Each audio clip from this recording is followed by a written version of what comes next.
굳이 대학을 가야 돼요? 하면 우리 엄빠 세대들은 그럼 대학 안 가면 뭐 하려고? 근데 저만 하더라도 저도 X세대입니다. 한번 조금 더 진지하게 고민해보자. 안 가는 것도 틀리지는 않겠어. 어차피 대학 가본들 넌 나보다 돈 못 벌어. 왜? 저성장 시대거든요. 대기자 TV. 아이러니하게 교수님이 똑똑하기 때문에 아이를 안 낳는다라고 그럼요. 해주셨어요. 굉장히 이제 그 부모 입장에서는 자녀를 잘 키워서, 그러니까 교육을 잘 시켜가지고 적어도 자녀들의 인생에서 안전망을 갖춰서 잘 살아가길 바라는 부모의 심리에 의해서 공부해라 이렇게 왔는데요. 그렇게 공부하니까 이 친구들이 판단력이 좋아졌거든요. 그 길을 가서는 안 된다는 것을 너무나 더 잘 알고 있는 거예요. 농담삼아서 하는 얘기입니다만 도대체 우리 엄마는 나를 사랑하는 것인가? 이게 굉장히 거친 비유입니다. 뭐냐면 분명히 좋지 않은 길인데 자기의 상황 안에서 정보를 총동원하고 인풋을 다 넣어봐도 공부가 만들어내는 부가가치는 과거 대비 환연히 줄어들었는데 왜 엄빠는 나한테 지금도 공부하라고 얘기하지? 열심히 공부해라가 통했던 거는요. 지금의 성장률이 10%인데 내년에 20%가 된다라는 성장의 과실과 관련된 확신이 있을 때는 공부의 양이 굉장히 중요해요. 근데 지금 한국의 잠재 성장률은 1.7%입니다. 내년엔 1.5가 될 거예요. 이 1.5를 가지고 선배 세대랑 경쟁을 해야 되는데 선배 세대들은 이미 많은 걸 가지고 있는 사람들인데 그 1.5를 위해서 20대, 30대가 막 치열한 경쟁을 해야 되는 거예요. 자, 이걸 위해서 그러면 내가 이 시간을 넣어서, 그죠? 미래의 그 1.5%를 위해서 이 시간을 넣어가지고 나의 행복과 즐거움과 이 현재라는 이 굉장히 소중한 시간을 희생해야 되는 거예요. 그래서 이 희생도 지금 힘든데 아이까지 희생하냐 이런 상황인 거잖아요. 우리 학생들 그런 얘기 많이 하더라고요. 좀 살벌한 얘기입니다만, 나의 사랑하는 자녀가 이 사회의 노예가 되는 거는 난 원하지 않는다는 거죠. 자기네들이 10대, 20대 움직여 보니까 이상하거든요. 아무래도 본전도 안 나오는 일인데 엄빠들이 하라고 자꾸 얘기를 하는 거예요. 근데 자기는 그걸 못 하겠는 거거든요. 그게 이제 아까 얘기한 0.6, 6.7을 만드는 가장 중요한 특징들이에요. 그리고 최근에는 여성들이 고학력자가 되면서 더 이런 부분에서 더 저출산으로 연결되는 부분도 있는 것 같아요. 하나 확인해야 될 거는 우리가 이제 대학 진학률, 결국에는 이제 한국 사회가 전부 다 대학을 향해서 다 달려가는 구조잖아요. 그 수능 볼 때 되면 비행기도 멈추고요. 온 나라가 진짜 다 그렇죠. 비상사태죠. 어떤 거 보면 굉장히 감동스럽기도 하고 이만큼 챙기는 건가 이런 느낌도 듭니다만 뒤집어 얘기하면 그건 정상사회가 아닌 거거든요. 선택지 중에 하나가 돼야 될 게 올 사회가 전부 다 스톱이 되는 문제가 만들어지는 거예요. 자, 그 덕에 지금 대학 진학률이 많이 떨어져서 75%예요. 그죠? 85%였거든요. 이 85가 75가 되는, 그러니까 10%가 떨어지는 게 왜 떨어졌을까라는 거예요. 제 개인적인 추정에 따르면요. 90년대를 살았던 70년대생의 엄마들이, 아빠들이 드디어 그 취약 연령기에 있는 자녀들을 대학에 넣는 시점이 된 거예요. 뭐냐면 대학 교육이 안겨줄 수 있는 편익의 그 기대감이라는 게 확연히 줄어들었다는 것을 본인들이 알고 있어요.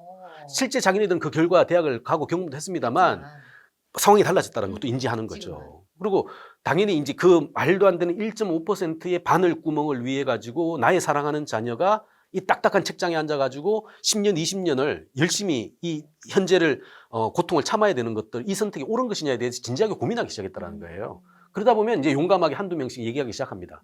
굳이 대학을 가야 돼요? 하면 우리 엄빠 세대들은 그럼 대학 안 가면 뭐 하려고? 근데 저만 하더라도 저도 X세대입니다. 한번 조금 더 진지하게 고민해보자. 안 가는 것도 틀리지는 않겠어. 어차피 대학 가본들 넌 나보다 돈 못 벌어. 왜? 저성장 시대거든요. 그걸 아는 상황에서 가질 수가 없는데 왜 현재, 그러니까 미래의 편익, 그 불확실한 편익을 위해서 현재의 고통을 감내해야 되냐고요. 물론 그 바늘구멍을 뚫으면 평균 대비 좋긴 하겠죠.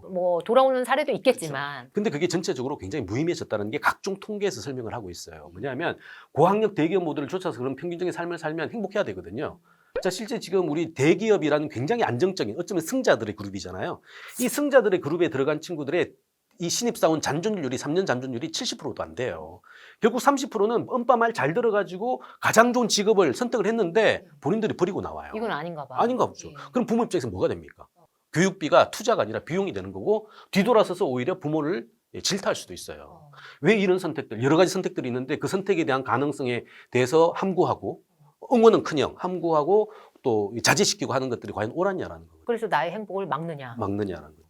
실제 얻을 수 있는 환경 자체가 옛날에 비해 많이 줄어들었거든요. 그렇다면 사실은 아까 말씀드린 이 부모들, 이 X세대의 부모들은 진지하게 대학이 망고 부동의 진리가 아닐 수도 있다라는 것을 처음 이제 자녀들한테 적용하는 세대일 수도 있는 거거든요. 특히 그게 이제 인구학적 변화로 얘기하면 90년대를 살았던 70년대생의 성별 이슈하고도 같이 갑니다. 성별이 어떻게 달랐을까요? 왜냐하면 우리 386이라고 흔히 얘기되는 80년대에 열심히 사셨던 분들 같은 경우에는 대학 진학률이 30%대 수준이거든요. 그러니까 90년대는 30%의 대학 진학률로 시작해서 2000년에 넘어갈 땐 60%에 달해요. 10년 구간에 거의 더블 이상 대학 진학률이 늘어납니다.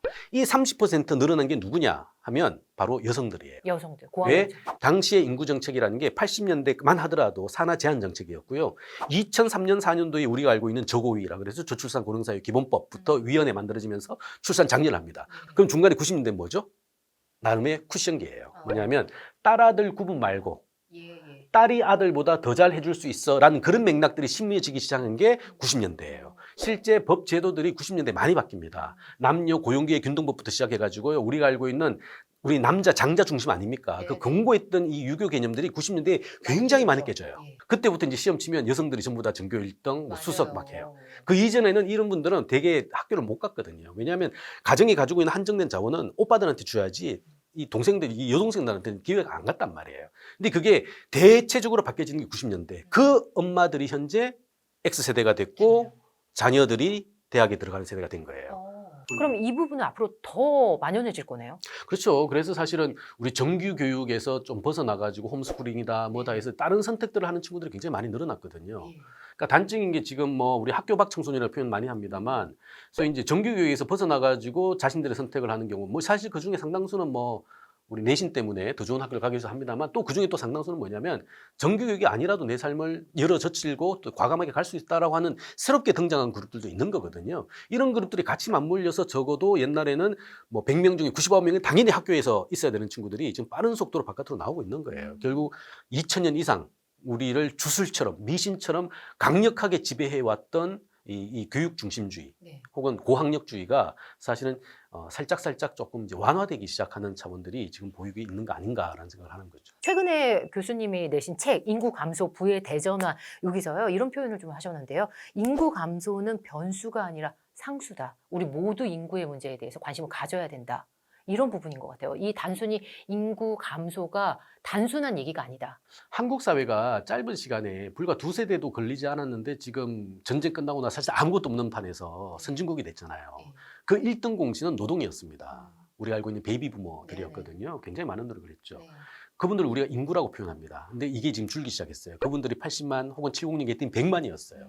이게 지금 20만으로 줄었습니다. 아, 상상이 안 돼요. 이제 지금 끝났어요. 너무 이렇게 되면. 자, 근데 진짜 이게 위기일까요? 라는 거예요. 그렇지 않을 수도 있습니다. 어쩌면 선진국들이 한국을 쳐다보고 있는, 즉 한국이 퍼스트 펭귄이 될 수 있는 굉장히 유리한 환경에 서 있어요. 쉽게 얘기하면 제도 모델 잘만 구성해서 만들면 요거 나라밖에 팔아먹을 수 있습니다. 역발상이시네요. 결국 뭐냐면 왜 우리는 노동을 투입해야 생산성이 나온다고 판단하죠? 지금까지 그렇게 해왔으니까. 그럼 그거 없으면 죽나요? 라는 거죠. 우리 이 노동이 바로 인구라서 그래요. 인구가 아니면요, 우리 인재를 넣으면 돼요. 100만 집어넣지 말고요, 똑똑한 20만 집어넣으면 돼요. 결국 뭐냐면 정리 이런 겁니다. 우리가 양적으로 100만이 20만이 됐으니까 불리해, 뭐 안타까워, 뭐 일단 감각적으로 인정합니다. 하지만 정말 사회를 움직이고 돈 버는 부가가치는 원래부터 20만이었거든요. 즉 옛날에는 100만 태어나서 80만은 버렸잖아요. 버리지 말고 이제 있는 20만을 전부 다 쓰면 됩니다. 즉 고도 우수 인재로 키워내면, 바로 인재로 키워내면 인구는 줄어도 인재는 유지가 됩니다. 그 인재가 들어가면 노동 한 단위 투입했을 때 나올 수 있는 생산성이 1이 아니라 1 넣었는데 10이 나올 수 있어요. 그 인재를 만드는 게 그렇게 또 쉬운 일은 아니잖아요. 그렇죠.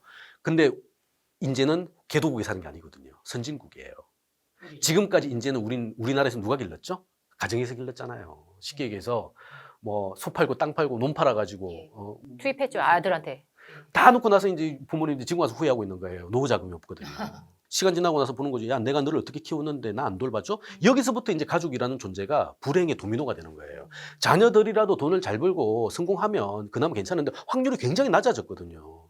그리고 사실은 이런 식의 모델을 자녀들이 원하지도 않았단 말이에요. 이 엄빠들이 얘기한 걸 같은 것들. 쉽게 얘기하면 로봇처럼 조종돼서 여기까지 온 거였는데 지금 와가지고 당신네들 노후까지 책임지라고? 라는 거거든요. 억울한 거거든요. 자, 이런 상황이 펼쳐졌던 걸 그러면 어떻게 극복할 거냐라는 이슈예요. 자, 결국 뭐냐면 100만이 아니라도 충분히 살아갈 수 있는 구조. 저도 이제 국민학교 출신인데요. 국민학교 때 저희 때 숫자가 많아가지고 그 오전반, 오후반을 했어요. 아, 맞아요. 그런 그리고 시대 제가 있었죠. 기억이 맞으면요. 한 반에 70명 이상이었어요. 자, 그 얘기는 뒤집어 얘기하면 사실 저도 초등학교 때 결석을 많이 했어요. 불가피한 결석입니다. 왜냐하면 엄빠들 나가서 돈 벌기 바쁜데 애 아침에 일어나가지고 밥 먹고 못 챙겨줘요. 아, 신경을 안 쓰니까. 안 쓰죠. 그냥 여기 목에다가 열쇠 하나 들고 열쇠 키드라 그러죠. 그리고 이제 집에 문은 열어야 되니까 그 잃어버리면 안 되니까 엄마가 이제 목걸이 해줍니다. 네. 이거 해들고 이제 학교 가는 거예요. 갔는데 오늘 오후반이래네? 그럼 오전 동안 이제 방황하는 거죠. 그리고 이제 오후반 들어가는 거예요. 이게 애들이 체크할 수 있겠냐고요. 못하죠. 근데 더 중요한 거는 70명이에요. 구별도 안 돼. 예. 초등학교 선생님 몇 명? 한 명이잖아요. 네네. 쉽게 얘기하면 150명을 초등학교 선생님 한 명이 커버했어요. 뭐 이름이나 외웠겠습니까? 쉽게 얘기하면 좀 나쁘게 거칠게 표현하면 상당수는 사실은 지나치는 아이들이었을 거예요. 네. 그게 과거의 모델이었어요. 근데 지금은 한 반에 20명? 20명. 예. 한 명당 근데 교수님이든 선생님이든 더 볼 수 있는 시간들이 많아진 거네요. 그래서 지금은요. 그 소위 전원 참가형의 사회가 돼야 되는 거예요. 옛날에는 버려도 됐습니다. 워낙 숫자가 많았기 때문에 사실 다 챙길 수도 없는 구조였었어요. 근데 지금은 어떻습니까? 다들 작아요. 적어요. 기본적으로 인구도 줄어들고 있습니다. 이 친구들이 100%가 아니라 200%, 300% 이상 발휘할 수 있는 잠재적인 인재로 키워내야 되는 거예요. 이 단계에서 중요한 게 뭐냐면 바로 개인 투자가 아니라 사회 투자입니다. 사회와 정부가 투자해야 되는 거예요. 애기 낳으면 1억 줄게 그게 아니고요. 이 친구들이 하나같이 우수 인재로 클 수 있도록 사회가 투자해야 됩니다. 많은 선진국들이 그런 형태로 가고 있어요. 이제 개인이 투자 안 해도 됩니다. 그런 상황까지. 그렇게 간다면 사실은 버릴 친구 없이 다 들어가면 이 숫자 만만치 않게 있는 거예요. 그러면 부모님이 아이를 조금 더 인정한다. 아이들은 지금 이런 생각을 하고 있는 거잖아요. 어떻게 좀 유연하게 생각하면 좋을까요? 제일 중요한 게 저는 그렇다고 봐요. 뭐냐면 부모와 자녀는 같은 사람이 아니에요. 근데 저도 사실 그런 시행착오를 많이 했습니다만, 근데 대부분의 이제 한국의 그 가족의 인식들이라는 게 뭐냐면 일어납니다. 동일시해요. 자녀의 삶은 나의 삶인 거죠. 특히나 저희 부모님 세대들이 아마 그런 경우는 굉장히 많았을 거예요. 그래서 내가 이 못 배운 삶, 가난한 삶, 이걸 절대 물려줘서는 안 되는 거고. 그렇게 하다 보니까 주변에서 보니까 대학 들어가면 조금 낫거든. 그러니까 무조건 대학 가라. 이 친구들에 대한 그 취향이라든가 이런 것들은 전혀 상관하지 않는 것이죠. 근데 그나마 그렇게 해도 되는 시절이 있었습니다. 근데 지금 이제 그게 끝난 거예요. 그걸 인정부터 해라. 그렇죠. 근데 이렇게 돼버리면 어느 순간부터 우리는 가족이라는 생각을 떠올리면 안타깝게도 가족하면 행복이 막 떠올라야 되잖아요. 근데 상당수는요, 불행이 떠오르는 경우가 굉장히 많아요. 왜? 이 가족의 불행이 도미노처럼 나한테 다가오거든요. 이게 보통의 정상적인 사회라면 가족 분화라는 것은 1차 가족에서 2차 가족 분화되면 사실상 거기서 종결돼야 되는 거예요. 또 우리는 1차 가족에서 2차 가족 분화도 잘 안 될 뿐더러 이건 같은 가족이에요. 그러다 보니까 여기서 불행이 생기면 이쪽으로 넘어가요. 서구 선진국들은 되게 그렇지 않습니다. 20살, 예를 들어 티네이저까지 20살이 지나고 나면 사실상 가족 분화의 첫걸음을 지게 되죠. 가족을 분화한다는 얘기는 기본적으로 부모 세대와 자녀 세대가 단절되면서 새로운 가족들을 만든다라는 거예요. 그러니까 그 중간에 껴있는 이대는 뻔빠를 챙길까요? 자기 자녀를 챙길까요? 거기서부터 갈등이 생기기 시작하는. 자원은 한정돼 있는데 밑에는 당연히 챙겨야죠. 이건 본능이니까, 내리사랑이니까. 근데 위에도 남아있어. 그럼요. 안 챙겨. 돈이 많으면 다 챙기면 되죠. 그럼 불행하죠. 그게 안 되잖아요. 그러니까 중간에 껴있는 X세대가 사실은 그런 마지막 세대가 될 거예요. 다만 이제 부모 세대만큼 자녀한테 올인하지는 않죠. 저만 하더라도 만약에 한정된 자원이 있으면 나의 노후와 자녀의 교육비를 철저하게 저는 아마 계산을 할 것 같아요. 지금도 하고 있고요. 왜냐면 지금 쏟아붓는 게 다 아웃풋으로 나오지 않는다는 걸 인정하시니까요. 같은 주머니가 되거든요. 같은 주머니가 되면 안 돼요. 우리가 재테크를 해도 다 주머니 달려라 그러잖아요. 이건 이유는 간단한 거거든요. 돈이 아무리 많아도 같은 바구니에 있으면 결국 같이 깨져요. 외부에서 이 방식, 우리 아이한테 지금 무슨 문제가 있다고 하더라도 외부에서 대학 가는 거 말고는 대안을 못 찾으신 것 같아요. 이게 가장 큰 문제지 않을까 싶어요. 그래서 이제 이 인구 문제도요, 한국이 처음이라니까요. 이런 식의 상황 한국이 처음이에요. 자녀 안 낳는 게 처음입니다. 근데 어디 가서 그런 선행사를 보겠어요? 없어요. 그래서 이제 X세대 중년의 부모가 저는 굉장히 중요하다고 봐요. 왜냐하면 그들의 작은 걸음 하나하나가 어쩌면 한국이 지속 가능한 족적을 만들어내는데 굉장히 큰 기여를 할 거예요. 역사적 발자취가 될 거다. 어차피 뭐 50까지 살아봤으니까 알잖아요. 인생 별거 없어요.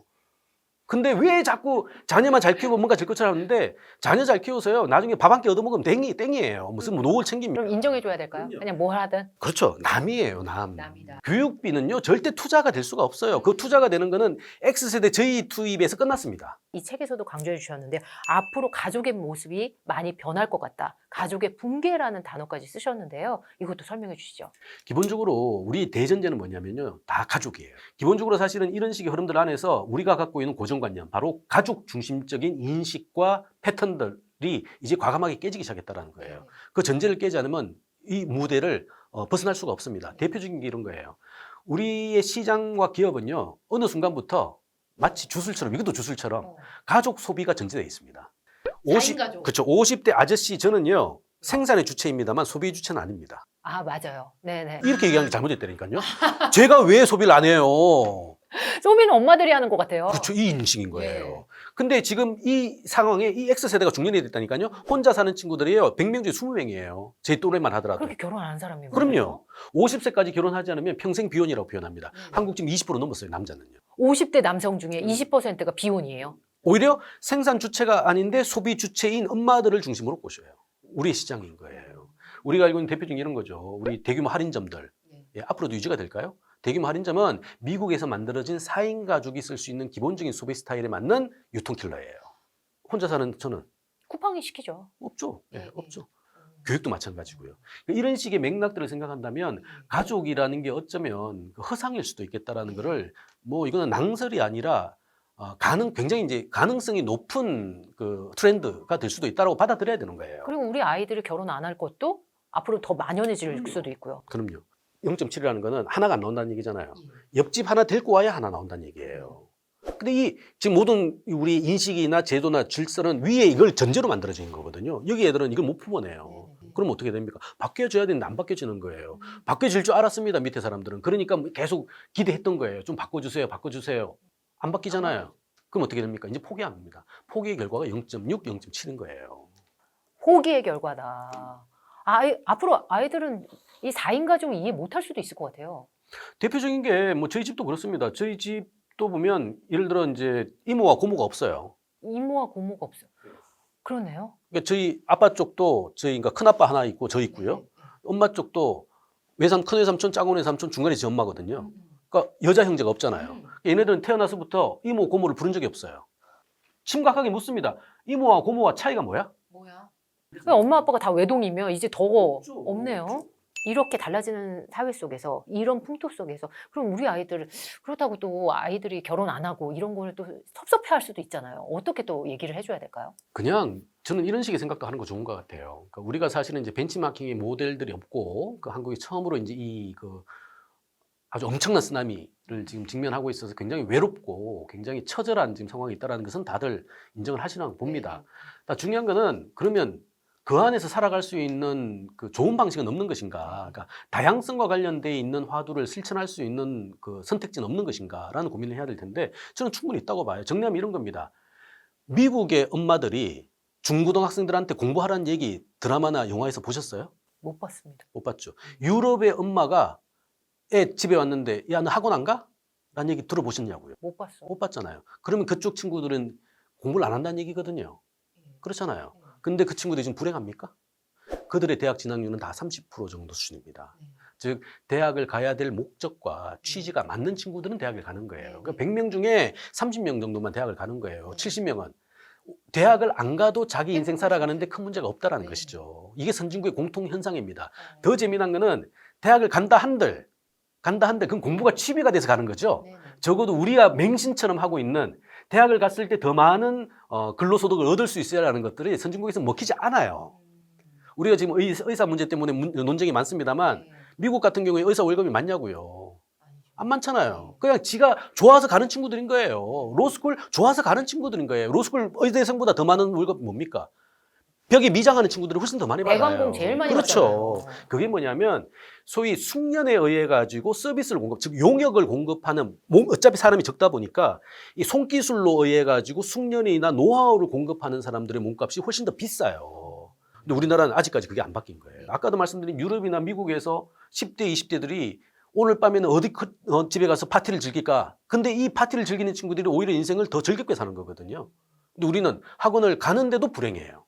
지금 굉장히 외로운 선택입니다, 사실은. 지금 50대의 90년대를 살아왔던 우리 70년대생의 엄빠님 굉장히 아마 외롭고 고난하고 힘들 거예요. 자신도 없는 거고요. 왜? 누구도 걸어보지 않는 길이기 때문에. 하지만 그렇기 때문에 사실은 그 길을 먼저 갈 때 자녀들하고의 관계성도 훨씬 더 좋아질 거고요. 더 중요한 거는 소위 세대 간의 분리를 통해 가지고 서로가 시너지를 낼 수 있는 기본적인 토대가 만들어질 거예요. 지금처럼 주머니 하나가 아닌 거거든요. 하루 종일 같이 있는. 그렇죠. 주머니 하나가 만들어지는 이 부작용들 이미 많이 봤어요. 우리. 이제 그만하자는 얘기죠. 네, 오늘 전영수 교수님의 말씀이 저출산 문제를 통해서 우리의 과거와 미래를 고민하게 해보는 시간이었습니다. 장시간 함께해 주셔서 감사합니다. 대기자 TV